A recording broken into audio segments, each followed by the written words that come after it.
A very long time ago, an old rabbi posed a question to his students. How can you tell that night has ended and day is coming? One suggested it's when you can see clearly that an animal in the distance is a lion and not a leopard. No, said the rabbi. Another guessed, perhaps it's when you can tell a tree has figs on it and not peaches when you look at it from a distance. No, said the rabbi.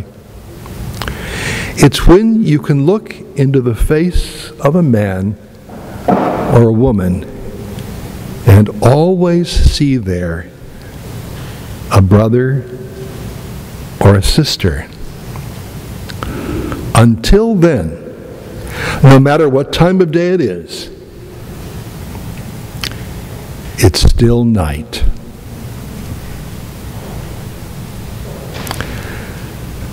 This evening's gospel is a sad story of failure. Despite Jesus' very best efforts, some of his dearest friends were still walking in darkness and scheming about a future where they would wield raw power and bend others mercilessly to their wills. We grieve for Jesus, so isolated and alone in the company of men who claimed to revere him and yet understood so little about him or about love. But as we watch their shabby bid for power, Lord, let us sit on the right hand or the left hand of you when you get to heaven. As we watch that,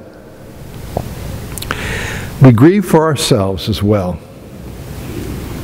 For in those men, we see too much that is familiar. Because like them, we're too full of ourselves. There's a craving in all of us to be successful, important, special.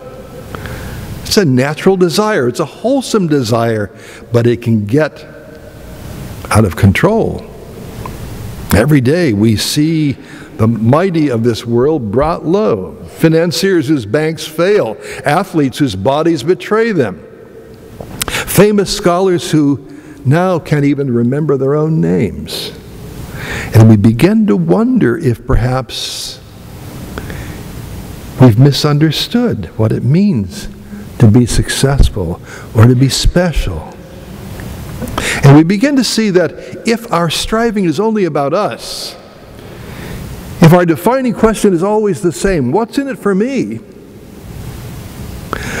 We have good reason to dread the future because we are walking away from Jesus just as those very close followers of his did so long ago.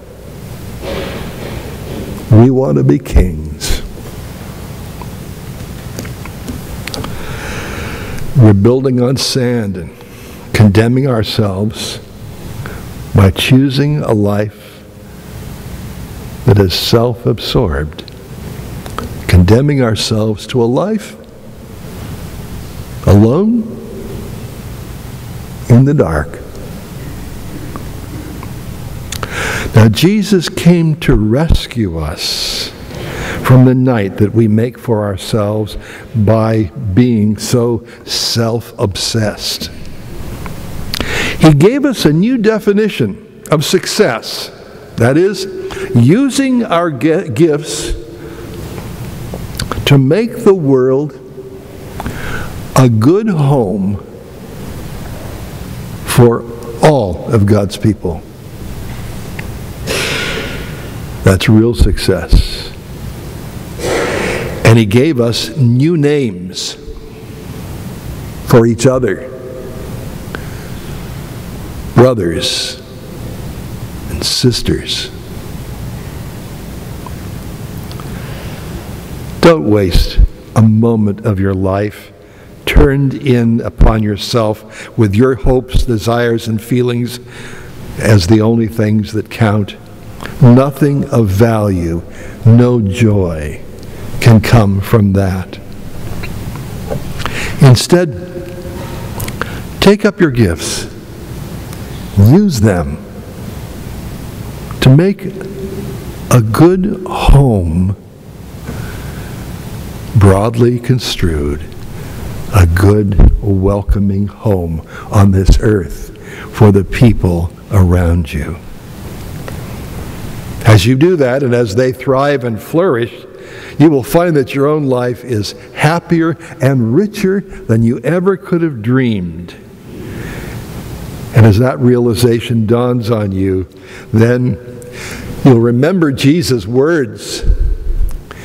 Give your life away for my sake, he said.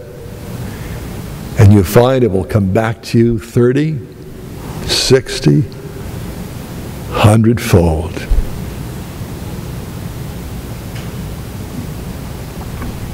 You know it's true. We know it's true from experience, from those times when we have forgotten ourselves and just invested and given ourselves away and found that in the process we were not poorer